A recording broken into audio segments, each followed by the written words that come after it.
So here we are at Socrative.com. I'm going to click the teacher login button to let me get started running a quiz. I already have an account, but creating one, which you can see you can do here on this page, is as simple as putting in your email and choosing a password. So once we're into Socrative, you can see our room number over here, which stays the same, and you can customise if you want. That's really handy. And we can also see there are no students in our room at the moment. This first panel underneath lets us run short, spontaneous questions, great for working on the fly, which is useful. And the next section is for pre-prepared quizzes and other activities.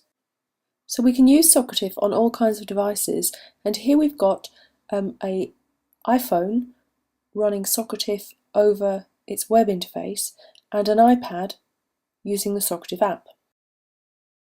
So the students put the room number in that corresponds to your Socrative room and join the room and wait for you to start your quiz. Back at the teacher console, we're going to start a quiz that we've made already. This sample quiz just has 3 multiple choice questions in it, but you can create quizzes with short answers or true-false options as well. The default first question is their name for these. You can change that if you want to anonymise it, but our students are popping their first names in. We chose student-paced quiz here, which allows them to work at their own rate, but you can run teacher-paced.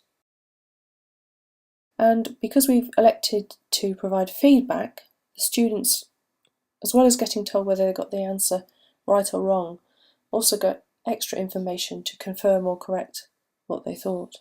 As they're going through the quiz, you can actually see live how far they're progressing and also how many questions they're getting correct of the ones they've taken so far.